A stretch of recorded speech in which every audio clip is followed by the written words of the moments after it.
मंगल और बृहस्पति की कक्षाओं के बीच परिक्रमा करने वाले ग्रहों को हम क्षुद्र ग्रह कहते हैं। नमस्कार दोस्तों, स्वागत है आप सभी का आपके अपने YouTube चैनल ट्रिनिटी इंस्टीट्यूट पर। आज हम इस वीडियो में डिस्कस करेंगे क्षुद्र ग्रहों के बारे में, उल्का पिंडों के बारे में और पुच्छल तारों या धूमकेतुओं के बारे में। तो इस वीडियो को शुरू करने से पहले सबसे पहले तो मैं आपका धन्यवाद और आभार व्यक्त करना चाहूँगा, क्योंकि आपके प्यार और सपोर्ट की वजह से ही इस तरीके से सब्सक्राइबर हमारे बढ़ रहे हैं और हम उम्मीद करते हैं कि जल्द ही हम जो है 1 के सब्सक्राइबर को पार कर जाएंगे। तो आप अपना प्यार और सपोर्ट ऐसे ही बनाए रखें और वीडियो को लगातार देखते रहें। और अगर आप नए हैं तो चैनल को सब्सक्राइब करें, वीडियो को लाइक करें और कमेंट में ज़रूर बताएं। तो आइए शुरू करते हैं हम आज की वीडियो के बारे में। तो जो सबसे पहले जो बात आती है वो आती है हमारी क्षुद्र ग्रह की। क्षुद्र ग्रह की देखिए, मैंने आपको जब सुबह ब्रह्मांड के बारे में बताया था तो उसमें मैंने आपको बताया था कि जो ब्रह्मांड की उत्पत्ति होती है, जो ब्रह्मांड की उत्पत्ति होती है, अब उसमें जो महाविस्फोटक सिद्धांत मैंने आपको बताया था या बिग बैंग थ्योरी आपको बताई थी, तो उसमें मैंने बताया था कि उसमें एक विस्फोट होता है। क्या होता है?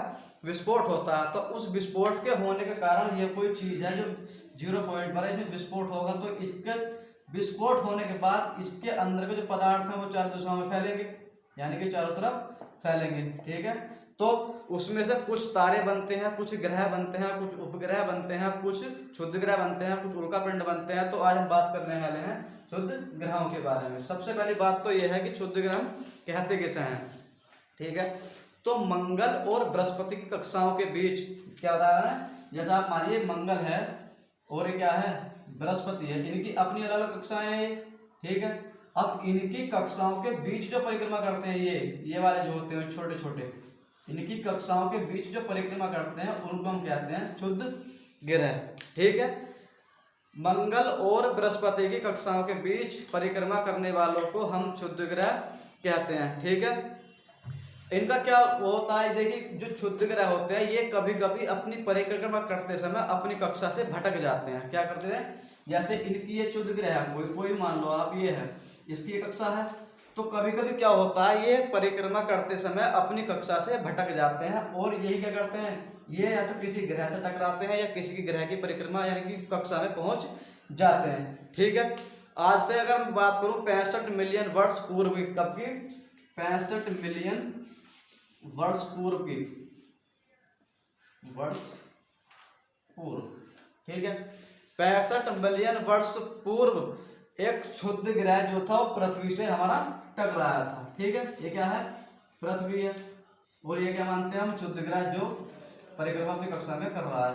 अब मैंने आपको बताया कि कभी कभी ये अपनी परिक्रमा कक्षा से बाहर आ जाते हैं या भटक जाते हैं। तो ये अपनी कक्षा से बाहर भटकने के कारण किससे टकराया, पृथ्वी से टकराया और पृथ्वी पर टकराने के कारण इससे क्या हुआ, विस्फोट हुआ और उसका जो परिणाम हुआ, उसका परिणाम ये हुआ कि पृथ्वी से डायनासोरों का अंत हो गया था। ठीक है, किसका अंत हुआ था, डायनासोरों का। कब की बात है, 65 मिलियन वर्ष पूर्व की अगर बात की जाए कि डायनासोरों का अंत किस तरीके से हुआ था, तो आप सीधे शब्दों में कह सकते हैं कि 65 मिलियन वर्ष पूर्व क्षुद्र ग्रह पृथ्वी से टकराया था, जिसके विस्फोट के कारण डायनासोरों का अंत हुआ था। क्योंकि जिस स्थान पर, यानी कि जिस स्थान पर, या कोई आप स्थान ले सकते हैं, उत्तर अमेरिका, साउथ अफ्रीका, कुछ भी, यहाँ पर भी डायनासोरों की अधिक संख्या हो गई, तो उसी जगह पर ये जो क्षुद्र ग्रह था ये यहाँ पर आकर गिरा था और यहीं पर आकर क्या हुआ था, विस्फोट हुआ था। विस्फोट होने के कारण सारे डायनासोरों का अंत हो गया था। ठीक है, अब हम बात करते हैं कि सबसे बड़ा क्षुद्र ग्रह कौन सा हो सकता है। सबसे बड़ा क्षुद्र ग्रह, तो सबसे बड़ा क्षुद्र ग्रह कौन सा है, सबसे बड़ा क्षुद्र ग्रह है सेरस। ठीक है, क्या है, सेरस। सेरस जो है सबसे बड़ा क्षुद्र ग्रह है। और अगर हम बात करें, जैसे ये डायनासोर का अंत हुआ था, इसके यानी कि आप समझ सकते हैं कि कोई भी क्षुद्र ग्रह है, बड़ा है छोटा है, हम बात करना है सबसे बड़े की, तो सबसे बड़ा क्या आएगा, हमारा सेरस आएगा। लेकिन अगर डायनासोर की बात करें तो इससे कुछ आयतन में कह सकते हैं या द्रव्यमान में कह सकते हैं, इससे कुछ कम द्रव्यमान या आयतन वाले जो क्षुद्र ग्रह था वो पृथ्वी से टकराया था। सही है, और उसके टकराने से क्या हुआ था, हमारा डायनासोरों का अंत हुआ था। ठीक है, अब हम आगे बात करते हैं उल्का पिंडों की या उल्काओं की। तो हम बात करते हैं उल्काओं या उल्का पिंडों की। ठीक है, तो मैं आपको बता दूं कि जो आपने देखा होगा कि जो सूर्य के चारों ओर चक्कर लगाते हैं, जैसे कोई, ये मान लीजिए कि आप सूर्य है, ये सूर्य है और इसके चारों तरफ कोई चक्कर चीजें चक्कर लगा रही है, परिक्रमा है, ग्रह भी हो सकते हैं, क्षुद्र ग्रह भी हो सकते हैं, उपग्रह भी हो सकते हैं, या उल्का पिंड भी हो सकते हैं। तो आपको जो सीधे शब्दों में परिभाषा बताऊं तो आपको क्या बताना है कि सूर्य के चारों तरफ चक्कर लगाने वाले पत्थरों के छोटे छोटे टुकड़े, क्या होता है, सूर्य के चारों तरफ चक्कर लगाने वाले पत्थरों के छोटे छोटे टुकड़ों को हम क्या कहते हैं, उल्का या उल्का पिंड कहते हैं। ठीक है, किसको कहते हैं हम, पत्थरों के टुकड़ों को, पत्थरों के टुकड़ों को हम क्या कहते हैं, उल्का पिंड कहते हैं। ठीक है, कभी कभी उल्का पिंड जो है अपनी कक्षा से बाहर निकलकर पृथ्वी के वायुमंडल में प्रवेश कर जाते हैं। ठीक है, क्या होता है, अब जैसे मानिए कि ये जो है उल्का पिंड है कोई, ये अपनी कक्षा पर अपनी परिक्रमा कर रहा है या सूर्य के चारों तरफ घूम रहा है, तो कभी कभी क्या होता है, ये अपनी कक्षा से बाहर निकलकर किसी भी, यानी कि जो इनके नजदीक का ग्रह होगा, वो पृथ्वी हो, शुक्र हो या बृहस्पति हो, मंगल हो, जो भी नजदीक होगा, ये अपनी कक्षा से बाहर निकलकर उस जो ग्रह होगा उसके वायुमंडल में प्रवेश कर जाते हैं। जैसे पृथ्वी है तो पृथ्वी का अपना वायुमंडल होता, तो इसमें प्रवेश कर जाते हैं। अब इनके प्रवेश करने के बाद जो परिणाम होता है वो क्या होता है, इनका प्रवेश करने के कारण परिणाम ये होता है कि यहाँ जब ये वायुमंडल में प्रवेश कर जाते हैं या किसी चीज से टकराते हैं, तो यहाँ पर एक चमकदार प्रकाश या आप कह सकते हैं कि जो एकदम से रोशनी जो आपको दिखाई देती है, जो आपको रोशनी दिखाई देती है वो उत्पन्न होती है।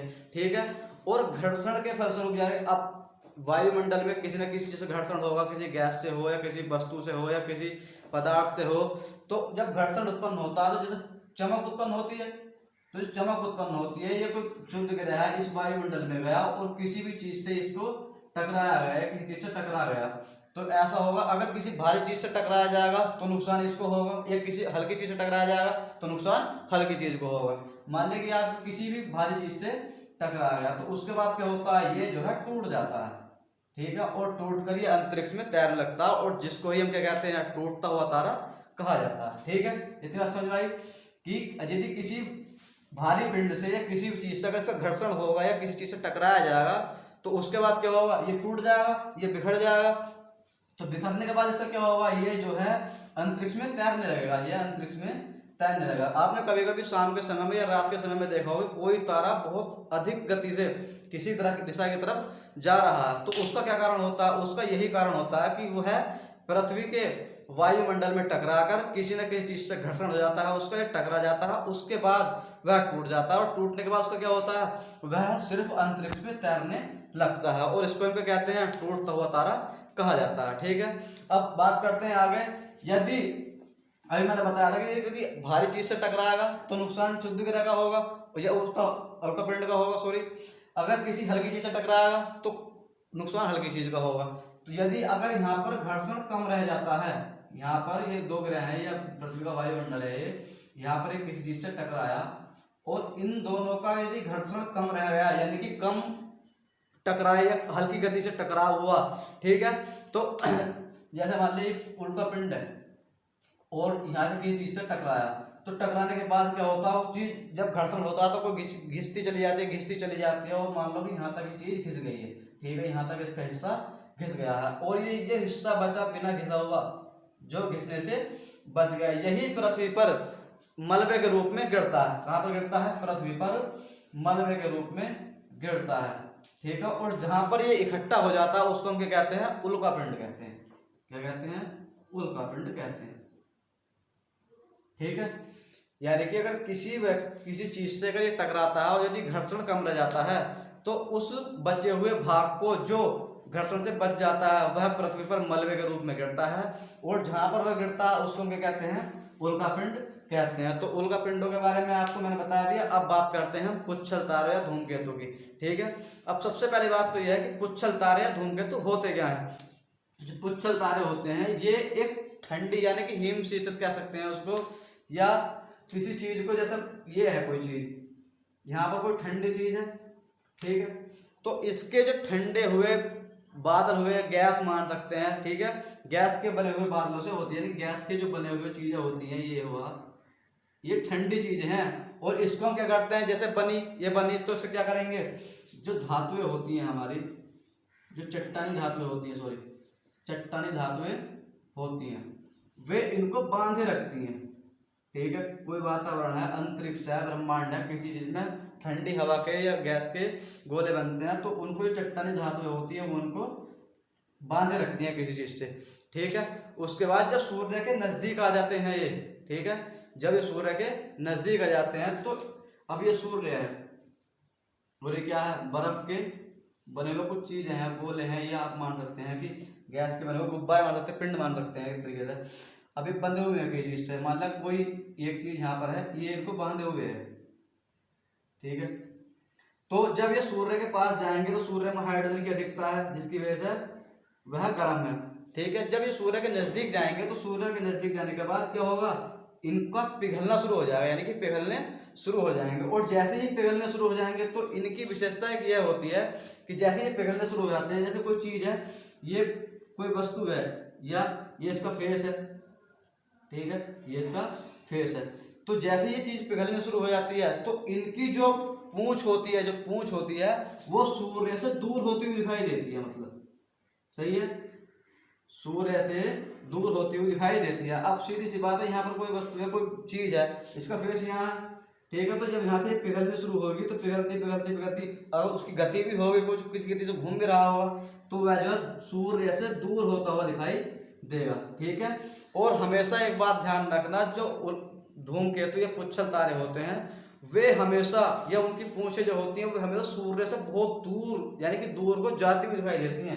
ठीक है, ऐसा नहीं कि ये सूर्य है और ये मतलब पुच्छल तारे की पूंछ है, या यहाँ पर रुकी हुई है या सूर्य यहाँ पर रुका हुआ है, लेकिन जो अंतर होता है वो इतना होता है कि ये इस सूर्य से दूर जाती